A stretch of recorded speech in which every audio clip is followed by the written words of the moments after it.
सच्चाई बहन जी, वाल्मीकि जिसने रामायण लिखी थी उससे पहले वो लोगों को लूटता था, मारता था, खसोड़ता था, बुरा भला कहता था, गालियां निकालता था। और नारद जी से जब उसका परिचय हुआ और उसके बाद उसने सारी बुराइयां त्याग दी और समाज में एक सभ्य व्यक्ति, साधु संत महात्मा की तरह रहने लगा। अब लोगों को तो नहीं पता था ना कि एकदम से ये चेंज हो गया होगा, ये बदल हो गया होगा, इसके जीवन में क्या कोई घटना घटी है। लोग तो ये कहेंगे नहीं नहीं, अरे भाई उसके पास नहीं जाना, उधर जंगल में नहीं जाना, वहाँ डाकू रहता है, बड़ा खूंखार है। बहन जी, ये भक्ति मार्ग परमात्मा ने बताया पल पल अपने आप को परिवर्तित करने का है। कब किस भगत के अंदर क्या परमात्मा भाव पैदा कर दे, क्या उसको वो गुण दे दे, कौन सा श्रृंगार उसके ऊपर लागू कर दे, कुछ कहा नहीं जा सकता। हो सकता है रण सिंह भगत जी के कल तक ये कमेंट्स थे जो आपने मुझे भेजे हैं। हो सकता है रात को उसे परमात्मा ने प्रेरणा की हो, उसके अंदर उसकी भक्ति के प्रतिफल में कोई बदलाव आया हो, कोई चेंजेज आया हो, सुबह उसके भाव इतने अच्छे हो गए। तो हमें बहन जी उन अच्छे भावों की हमारे को कदर करनी चाहिए, ना कि हमने उसकी पिछली बुराइयों को, उसकी पिछली बातों को देख के इस प्रकार से उसमें दोष पैदा करना चाहिए। हाँ, यदि वर्तमान में भी वो वैसा ही है और पहले भी वैसा ही था, फिर तो लोगों को आगाह करना जरूरी है। लेकिन वर्तमान में यदि कोई सही रास्ते पे चलने का निर्णय ले रहा है, लोगों को भी उसी रास्ते पे चलने की सलाह दे रहा है, तो हमने उसका स्वागत करना चाहिए। उसकी पिछली बातों को नहीं मतलब लेके कोई जो है मन में दोष या कोई बखेड़ा करना चाहिए। दास की तो यही राय है बहन जी। बाकी तो देखो, ये समय वर्तमान का है ना, ये किसी को समझाने का या सलाह देने का नहीं है। क्योंकि वही बात है, वो एक भैया ने एक बंदर को सलाह दी थी बरसात के समय जब वो बाहर भीग रहा था कि भैया अपना घोंसला बना और तू भी रहे इस प्रकार से, अपना कुछ बना के क्यों बारिश में भीग रहा है। तो बंदर को गुस्सा आ गया और उसने वो बेचारी भैया का घोंसला भी उखाड़ के फेंक दिया। तो इस समय तो देखो बहन, दास किसी को ज़्यादा कुछ नहीं कहना चाहेगा, क्योंकि सबके सिर के ऊपर तीनों गुण बिल्कुल राजा बन के बैठे हैं। ये तो खुद ही सोचना पड़ेगा, खुद ही समझना पड़ेगा। दास इसमें किसी भाई बहन को विशेष कोई सलाह नहीं देगा। और जैसे जैसे भक्ति परमात्मा के आशीर्वाद से भगत भाई बहनों की बढ़ती चली जाएगी, और भक्ति केवल उन्हीं की बढ़ेगी जो राग द्वेष ईर्ष्या से हटके और मर्यादा में रह के गुरु को भगवान मान के और सादगी के साथ में जो भक्ति करेगा। बाकी टोरे में रहने वाले, अपने आप को अहंकारी समझने वाले या अन्य प्रकार से छलबल के साथ में भक्ति करने वाले इस भक्ति मार्ग में आगे नहीं बढ़ेंगे। उनकी हालत परमात्मा ने चंदन के पेड़ से लिपटे हुए सांप की तरह बताई है कि जैसे सर्व चंदन लिपटाई तन भया शीतल, पर जहर नहीं जाई। जैसे चंदन का पेड़ होता है, बहुत शीतल होता है, सांप उससे लिपट जाता है गर्मियों के समय में, और उससे लिपट के वो ऐसा लगता है बिल्कुल शीतल। देखने वाला समझेगा इसने जहर छोड़ना त्याग दिया, बिल्कुल साधु बन गया। और जैसे ही वो चंदन के पेड़ से दूर होता है, तुरंत वैसे फन उठा के डंक मारता है। तो ये समय बड़ा क्रिटिकल है भगत समाज के अंदर। फिर भी दास की तो कोशिश है कि प्यार प्रेम से सभी भाई बहनों को समझाया जाए, सीधे रास्ते उनको लाया जाए। क्योंकि परमात्मा कहते हैं कबीर कपट से भक्ति करे उसको भी अपनाऊं, साम दाम दंड भेद से फिर सीधे रास्ते लाऊं। तो परमेश्वर ने जो स्वयं का जो काम था वो वर्तमान में हम सत्सेवक भाई बहनों को दे दिया है। तो हमारा तो प्रयास यही है कि सबसे पहले तो हम जो साध संगति का लोगो है उस लोगो को हम अपनी अपनी सोशल मीडिया के प्लेटफॉर्म पे लगाएं, अपने अपनी व्हाट्सएप की, फेसबुक की डीपी पे लगाएं। लोगो लगाना कोई अहंकार का प्रतीक नहीं है। और ऐसा नहीं है कि जिसने लोगो लगा लिए वो सारे संत महात्मा और साधु हैं, ऐसा भी नहीं है बहन जी। और ये भी नहीं है कि यदि आपके अंदर भक्ति की वो गुण नहीं है तो आप लोगो भी ना लगाओ, ऐसा भी नहीं है। यदि हम किसी चीज़ के ऊपर सोचेंगे नहीं, विचार करेंगे नहीं, हम उस दिशा में चलने का प्रयास करेंगे नहीं, तो भगत जी हम वैसा कैसे बनेंगे। अब बच्चा जो है, बच्चे की इच्छा है, उसके माँ बाप की इच्छा है कि इसको डॉक्टर बनाया जाए। अब ऐसा थोड़ी है कि भाई अगर बच्चा अभी डॉक्टर नहीं बनाया तो उसको स्कूल भी मत भेजो, उसको पुस्तकें भी जो है वो मत पढ़ाओ कि अभी तक तो इसमें डॉक्टर का एक भी गुण नहीं है, ये क्यों डॉक्टर बनने की तरफ अग्रसर हो रहा है, क्यों ये एमबीबीएस की पुस्तकें पढ़ रहा है, क्यों इसको स्कूल में भेज रहे हो। अरे भैया, डॉक्टर बनना उसका टारगेट है, लेकिन उसके लिए उसको उस प्रोसीजर में तो ढलना पड़ेगा, जाना पड़ेगा। उसको पढ़ाई पढ़नी पड़ेगी, स्कूल में जाना पड़ेगा, थ्योरी प्रैक्टिकल करनी पड़ेंगी। तो इसी प्रकार बहन, ये साध संगति का जो लोगो है ना, ये लोगो एक सच्चा भगत बनने की दिशा में एक प्रयास है। और हम ये सोचें कि नहीं नहीं, मेरे अंदर तो साधुता भी नहीं है, सहनशीलता भी नहीं है, उस भगत ने अपनी व्हाट्सएप पे लोगो लगा रखा और वो तो ऐसे उल्टे सीधे कमेंट्स करता है तो मैं भी हटा दूं, ये तो उस हटाने वाले की अपनी कमजोरी है। दूसरे की गलतियों को देख के और उन चीज़ों को अपने ऊपर लागू करना, ये तो महामूर्खता है, महागलती है। ये तो लोगों में क्या है ऐसा, लोगों में एक प्रतीक है कि आप साध संगति से जुड़े हुए हैं। साध संगति क्या है, मैनेजमेंट से आपको अलग करेगी वो। साध संगति जो नाम है वो आपको मैनेजमेंट से और उसके दुष्कर्मों से अलग करती है। ये एक साइन है, एक निशान है कि आप संत रामपाल जी के सच्चे भगत हैं या सच्चे भगत बनने की दिशा में आप जी प्रयासरत हैं। अब उस चीज़ को आप लगाओगे नहीं, उस चीज़ को, अब जैसे हमारे जो पंथ है, हमारा जो पंथ है उसका एक कोड वर्ड है सत साहिब, है कि नहीं है? तो हम लोग सत साहिब यूज करते हैं ना बहन जी। फिर क्या करते हैं हम, इस पंथ में जुड़ने के बाद में अपने अपने नाम के आगे हम लोग दास लगाते हैं। माता बहनें अपने नाम के आगे दासी लगाती है। अब मुझे ये बता दो, संगत में आज ऐसा कौन माई का लाल है जो पूरा दास बन गया और पूरी वो दासी बन गई? फिर तो ये अपने नाम के आगे दास और दासी शब्द भी लगाना बंद कर दो।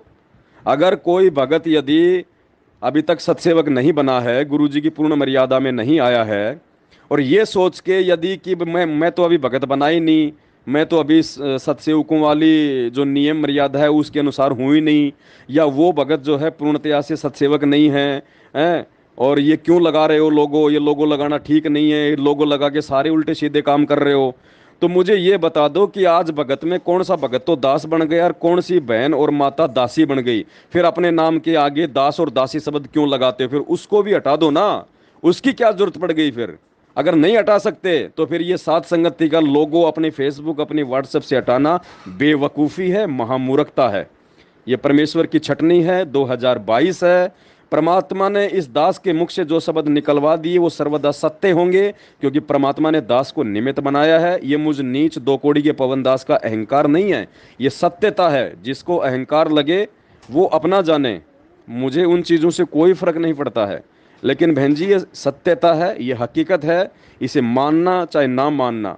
ये राग द्वेष और ईर्ष्या का जो रोग है ना, ये सबसे बड़ा रोग है। वरना भगवान कोई बालक नहीं है जिसने वाणी लिखी है कि मान बढ़ाई कि मालिक की वाणी है कि राज त्यागना सहज है, सहज नारी का ने मान बढ़ाई और ईर्ष्या दुर्लभ तजना। ये दास ने पहले कह दिया था परमात्मा के आशीर्वाद से 2022 लगते ही कि 2022 में इस साध संगति के लोगों के साथ साथ में संत रामपाल जी भगवान के हिसार जेल से बाहर आने तक वही भगत टिकेगा जो सूरमा होगा, जो सूरमा होगा।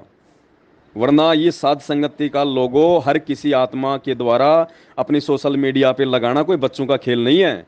ये मोहर है परमेश्वर की। ये दर्शाता है कि आप संत रामपाल जी भगवान की जैसी भी आप आत्मा हो, आप उनकी मर्यादा में हो, आप जैसे भी चल रहे हो, मैनेजमेंट से तो ठीक हो, गुरुदेव के कलयुगी परिवार से तो लाख गुण अच्छे हो, यदि आप साध संगत से जुड़े हुए हो। और कोई भी व्यक्ति होता है बहन जी, वो किसी भी संस्था या पंथ में आते ही नहीं सुधर जाता। हम बच्चे को स्कूल में भेजते हैं टीचर बनाने के लिए, एडमिशन दिलाते ही वो दूसरों को ज्ञान नहीं बांटने लग जाता, वो टीचर नहीं बन जाता है, उसमें समय लगता है। लेकिन स्कूल में जाएगा तभी संभव होगा। तो सात संगति का लोगो लगाना इस बात का प्रतीक है कि आप संत रामपाल जी भगवान के नेक, ईमानदार, सच्चे, उनको भगवान मानने वाले, विवेकी और दृढ़ भगत हैं। अगर नहीं हैं तो धीरे धीरे बनने का प्रयास करना चाहिए। उसका मतलब ये नहीं है कि हम उस लोगों को ही हटा दें, हम साध संगति से ही हट जाएं, हम राग द्वेष और ईर्ष्या में पड़ जाएं। 2022 है, दास ने पहले कह दिया था गुरुदेव भगवान के आशीर्वाद से कि 2022 के एंड तक बड़े बड़े पेड़ जो अपने आप को बहुत बड़े बड़े जो भगत बनते हुए दिखाई दे रहे हैं, संगत में लगता है कि ये बहुत अच्छा भगत है, बहुत बहुत अच्छी क्वालिटी का भगत है, इस मार्ग में क्वालिटी ये नहीं चलती है, क्योंकि परमात्मा को ये प्रोडक्शन करने नहीं आए। परमात्मा अपने हीरे मोती लाल की छटनी करने के लिए आए हैं। तो इस मार्ग में गुरुदेव के हिसार जेल से बाहर आने तक कोई हीरा मोती लाल ही मिलेगा बहन जी। और दास ने पहले कह दिया था कि 2022 है, ये छटनी है, छटनी के बाद में कटनी है, कटनी के बाद में फिर चटनी भी बनेगी। जो साथ संगति से हट जाएगा, जो राग द्वेष ईर्ष्या में पड़ेगा, फिर उसकी उसके उन कर्मों के आधार से फिर उसकी चटनी भी बनेगी। चटनी का मतलब है, हो सकता है वो इस मार्ग से हमेशा हमेशा के लिए शारीरिक रूप से भी दूर हो जाए, उसका शरीर भी छूट जाएगा, जैसे आए दिन अकाल मौत मर रहे मैनेजमेंट वाले। तो बहन, यदि हरियाणा के कैथल से रण सिंह दास भगत जी 2 दिन पहले का आपने उनका कोई कमेंट्स मुझे भेजा है, यदि वो इस प्रकार की बातें बोल रहे हैं तो बहन जी वो उनके 2 दिन पहले के विचार थे। और आज यदि वो कोई अच्छी बात भेज रहे हैं कि सभी भाई बहनों ने प्यार प्रेम से रहना चाहिए, एक दूसरे के प्रति मन में जो राग द्वेष है उसको छोड़ देना चाहिए, सब हमारे भाई बहन हैं, तो हो सकता है 2 दिन पहले आपने रण सिंह जी को जो कमेंट्स, रण सिंह भगत जी ने आपको जो कमेंट्स जो जो वो डाला था, हो सकता है उस कमेंट्स के आधार से परमात्मा ने उसको उसको कोई प्रेरणा की हो, भगत जी को अपनी गलती का कोई पश्चाताप हुआ हो, उसको अपनी गलती का एहसास हुआ हो, और उसके बाद उस व्यक्ति ने राग द्वेष और ईर्ष्या से हटने का कोई निर्णय ले लिया हो। और आज यदि वो संगत में कोई अच्छी बात या सब मैसेज या अच्छा पोस्टर बना के भेज रहा है, तो बहन हमने उनके उन विचारों का स्वागत करना चाहिए, वो चाहे कोई जी भी हो। उनकी पिछली बातों को नहीं जो है बल्कि लेके कोई बवंडर बनाना चाहिए, या अपने मन में कोई राग द्वेष ईर्ष्या पैदा करनी चाहिए, या ये कहना चाहिए कि देखो ये काहे के सत्सेवक हैं, ये झूठे सत्सेवक हैं। ऐसा नहीं है बहन। प्यार प्रेम और एकता का मार्ग है।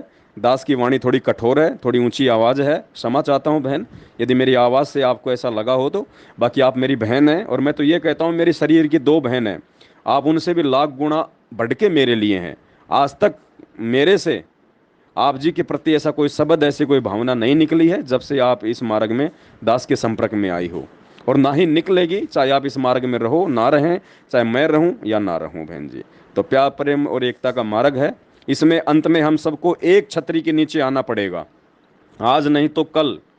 और जब तक ये राग द्वेष और ईर्ष्या और इस प्रकार की भावनाएं छोटी मोटी हमारे मन में अपने ही भगत भाई बहनों के प्रति रहेंगी, बहन जी देखो कमियां सबके अंदर है। इस लाखों की संगत में से सतगुरु रामपाल जी भगवान के अलावा ना तो कोई असल में कोई भगत है, और ना ही असल में कोई संत बन पाया है, ना कोई भगत बन पाया है, ना कोई दास बन पाया है। ये सारी भूमिकाओं में यदि कोई फिट बैठता है तो केवल सतगुरु रामपाल जी भगवान हैं। अब इस आधार से तो फिर अपने बच्चों के साथ में भी राग द्वेष करो, फिर उनके खिलाफ भी फिर उल्टा सीधा बोलो, ऐसा नहीं चलता बहन। इस मार्ग में हमने बनने का प्रयास करना है, अच्छा भगत है, नेक भगत बनने का प्रयास करना है। और नेक भगत बनने का प्रयास जब कोई करेगा तो बहन आपको अच्छे से पता है ये काल उसकी सबसे ज्यादा टांग खींचता है, उसी भगत से ज्यादा गलतियां करवाएगा जो सही चलने का प्रयास करेगा। एक तरफ तो बेचारा गलतियां छोड़ के सही चलने का प्रयास कर रहा है, काल उसके पीछे पड़ा है, और छोटी मोटी कोई ऊंच नीच हो जाती है तो हम भगत भी उसकी पूंछ खींचने में लगे रहते हैं, उसकी टांग खींचने में लगे रहते हैं। वो आत्मा कहां से आगे बढ़ पाएगी। तो बहन कोशिश करो, विचार करो किसी के प्रति अच्छे भाव अच्छे विचार लाने की, उसको थोड़ा सा प्रोत्साहन देने की, उसको थोड़ा ऊपर बढ़ाने की। बस दास की तो इतनी सी विनती है। बाकी तो देखो अभी संगत के अपने दिमाग सोच और समझ के ऊपर है। 27 साल से भगवान समझा गया, जब उनकी बातों से कोई नहीं समझ पाया तो 7 साल से दास समझा रहा है, मेरी बातों का किस पे असर हो जाएगा। लेकिन असर उस पे होगा जो अधिकारी होगा, जिसको वास्तव में इसी जन्म में इसी शरीर में गुरुदेव भगवान के रहते सहते सतलोक जाना है। वो आत्मा इन चीज़ों को नीची गर्दन करके और ज्ञान आधार से सोच विचार करके स्वीकार करेंगी। अन्यथा बहन जी ये काल भगवान का लोक है, बहुत बड़ा बाड़ा है, 84 लाख प्रकार की योनियां हैं, गोते खाते रहो, फिर दूसरी योनि लेते रहो, आते रहो जाते रहो, अरहट का कुआं का जो है वो डंफड़ बनते रहो। परमात्मा को कोई दिक्कत नहीं है, कोई समस्या नहीं है परमात्मा को।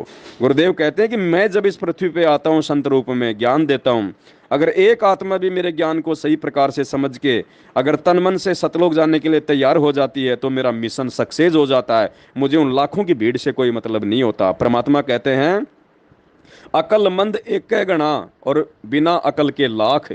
अगर लाखों शिष्य हैं गुरुदेव भगवान के, अगर एक भी उनमें कोई योग्य है तो परमात्मा उन लाखों को रिजेक्ट कर देता है, ठोकर मार देता है। उस एक के प्रतिफल में परमात्मा अपने सारे दुख तकलीफें भुला देता है। तो कोशिश करो प्यार प्रेम और संयम के साथ में इस मार्ग में हम आगे बढ़े। अरे ये राग द्वेष ईर्ष्या, ये उल्टी कुकर्म, गाली गलोच, मार पीट, राजनीति, आरक्षणबाजी, लूटपाट, ये तो मैनेजमेंट ने खूब कर रखी है, ये तो उन्होंने खूब कर रखी है बहन जी।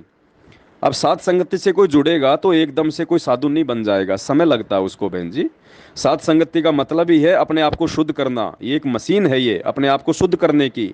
भाई बहनों के संपर्क में आएगा, सात संगतियों में आएगा, वीडियो देखेगा, सुनेगा, एक दूसरे के आचार विचार से परिचित होगा तो अपने आप में बदलाव लाने की कोशिश करेगा। वो सात संगति में आते ही महात्मा नहीं बन जाएगा।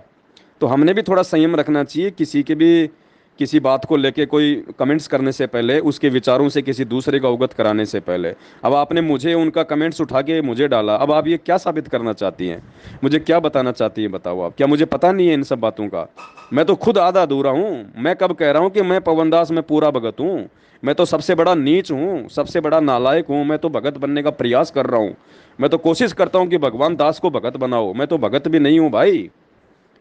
तो बहन जी, हमने, मालिक कहते हैं ना कि बुरा जो देखण में चलिया और बुरा ना मिलिया कोई, जो मन खोजे आपना तो मेरे से बुरा ना कोई। दास की तो वो स्थिति है बहन जी। बाकी जो दास जो वीडियो बना बना के लाइव आके जो भोगता रहता है ना, ये तो परमात्मा ने एक ड्यूटी लगा रखी है बहन जी। बस वो ड्यूटी निभा रहा हूँ, और मैं भी एक अच्छा भगत बनने का प्रयास कर रहा हूँ। और आप भी प्रयास करो एक अच्छे साधक बनने की। आपस में भगत भाई बहनों का सपोर्ट करना, पक्ष विपक्ष करना। वो भगत भाई बहन वो नहीं लेके जाएंगे सतलोक। वो नहीं कोई सहारा दे सकते इस भक्ति मार्ग में जहाँ पे अध्यात्म की बात आएगी। वहाँ तो आपके अपने शुभ कर्म, आपकी अपनी सोच और आपकी अपनी भक्ति ही काम आएगी। वो भाई बंधु काम नहीं आएंगे। थोड़ा विचार करना बहन इन सब बातों पे। सत साहिब, मैं आपका नाम इस ऑडियो में इसलिए नहीं ले रहा, मैं नहीं चाहता कि किसी भी प्रकार से आपके दिल को कोई चोट पहुंचे, वरना ये समय ऐसा ही चल रहा है। वरना फिर आप उधर से चार बातें बोलोगी, कोई फायदा नहीं इन सब बातों का। तो समझदार को संकेत ही काफी होता है। बंदी छोड़, सतगुरु रामपाल जी भगवान की जय हो।